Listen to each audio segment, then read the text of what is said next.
Integrating dance into other subjects and other subjects into dance is really important because you have to get at all of their intelligences. You have to get at all their learning styles. Sitting in a desk all the time is not the greatest way to acquire information.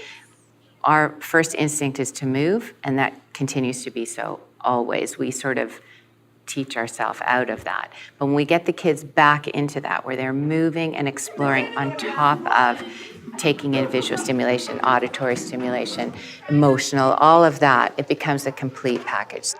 So the first thing I want you to do is just listen to the music. I'm going to put the music on, and I just want you to move around the room in any direction that you want. Just move around the room, okay? You ready? Yeah. Warm-ups are really important. You wanted to be working on shape, for example, or body. Then you would integrate that into the warm-up. So one of the warm-ups we did was where they had to create shapes when they froze, and I asked them to think about positive and negative space and make it very interesting. Now I'm going to stop the music, and when I stop the music, I want you to hold any shape you can create. You ready? Beautiful. And now that we're warmed up, we're going to be doing some work with the work that you're doing in your social studies classes. In the legends that they're reading and any of the other material in the language curriculum, a lot is focused on the 4 elements of air, fire, water, earth. So I combined the 2 so that they could explore the relationship of the Canadian peoples to nature and the environment. So when you think about the environment, what do you think about? The sun, water, fire. In our dance classes, we're going to be talking about and thinking about and moving about how we communicate those elements through dance. Integrating the other subjects into dance just enhances their knowledge because they're getting it completely kinesthetically. If you, let's say, for example, we're trying to communicate water with your body, with movement, what actions might you choose? Drip, swirl, sink.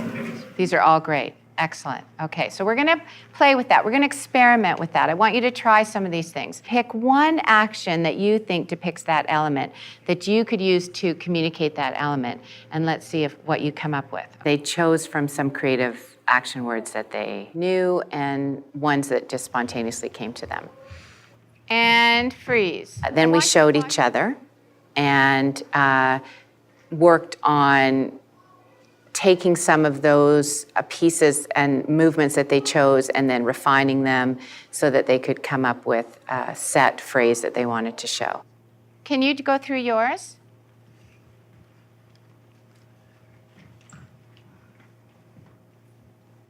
Thank you. So what makes that movement interesting to watch? It changes from levels as she started out she started low and then she went up high but then brought it back low again. Then I asked them to go a little further into the exploration. But this time you're going to link 3 movements together to create your action phrase. And the other thing I want you to do is I want you to begin using your body in a shape, a frozen shape, that will say, this is the beginning of my dance and this dance is about fire, or this dance is about water. And then at the end, you're going to show us that you're done and this whole journey has ended by coming up with a really interesting finishing freeze or shape. And we focus more in grade 6 on relationship and time and energy.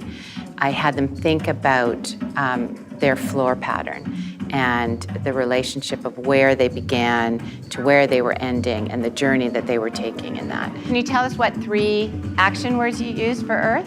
I chose creep, pound, and what was the last one? Release, because I was kind of going with the idea that I was an earthquake that was slightly creeping, and then all of a sudden growing huge and then quickly dying down. I divided the room into quadrants, and anyone who had chosen fire as their element, they went into one quadrant. Anyone who chose water, they went into another, and so on. So I had 4 different areas of the room designated for the 4 elements. And now I'm going to ask you to work together as a group on your element. I want you to use the same model that we did when you did your own dance right now, with your starting position, your action phrase, and your ending position. Except this time, you have a group. So your starting shape is going to be your group shape. Our group was Earth, and so we first thought that it would be a pyramid would be good because it represented like a lot of Earth, and then we thought that maybe a mountain could also represent the Earth. When you look at a mountain, is it symmetrical? Okay, so let's think for a second. Yeah, maybe you want to, yeah.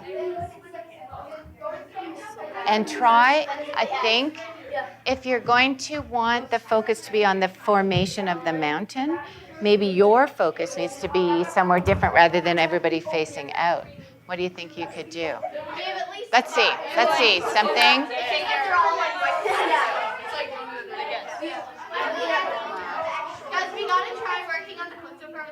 I like that so much better because it's not so symmetrical. And when we look at mountains, they're not. We started out as a fire that is just starting to brew, so like a little ember that is now catching on fire. It's good to take the ideas from your group, build it, change it, and the whole thing will evolve. Over time, I stopped them a few times to have them see what groups were doing and talk about what was working and what maybe need to be worked on. So what's going to be the difference between mud and water? We're more less liquidy than water. Thicker, so your movements, how do you make a thick movement? Instead of just one, keep going like two of them slower. There's an excellent idea. So you're two together rather than one individual. A lot of time is given to analysis and reflection. That's when you put it all together. That's when you have to sit back and think, what did I do? Why did I do that? Why did I choose that? It's really good to hear what goes on in their head, why they made those choices. Usually I just do something one way, but then I saw a person do it differently, so I could change a little bit and make it the best dance I can. When you're trying to tell somebody how you're feeling through dance, the different movements and levels that you use can really help express that.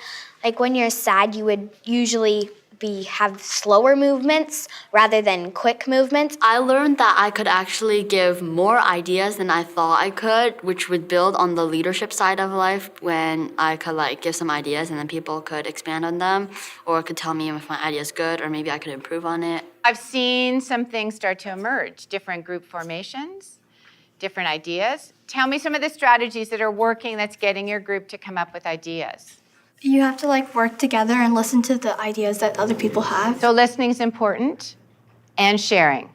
A lot of people just had all these different ideas, and we tried to make them kind of morph together, so no one was really excluded. We talked about what am I looking for? What are they going to be working on in this particular lesson? So they basically developed the rubric for their own assessment and evaluation that way. And we came up with 5 general points. I want us to show each other where we're at so that we can think about helping each other refine what we're doing, and then we can polish what we're doing so that we're ready to show our finished product. They had lots of different floor patterns. They had lots of really good transitions, like when they lifted Julianne and Gabrielle up. They used different levels at the same time, and then there was other points where like some were down and some were up, and it was really cool. Okay, can we think about areas that they might want to refine now that they're at this point in the dance? Just at the beginning, the kind of waviness kind of reminded me of water. But so like if you could like refine that to make it look more like airy or floatish, maybe just to make it look like more airy. Kind of their group formations, because they're kind of in a line most of the time for like the first half of the dance. Assessment of learning, that's when you've got your rubric, you know exactly what you're looking for, you look at it and you can say, yes, they've done all of this at this level or that level.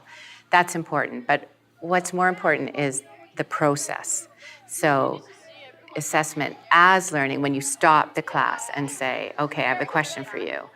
When so-and-so is doing this, what do you see? Or, what do you feel? So if you're not done, now you know what you have to work on. You got some comments and you probably have your own, and you can take a look over there again anything's possible in dance. If you have that creative aspect, there's like tons of stuff you can do with the dance. I've learned that like I am a very creative and spontaneous person because really in creative dance you really need to just think outside the box and use whatever you can to express emotions, any movements, and really not be afraid to show yourself in dance.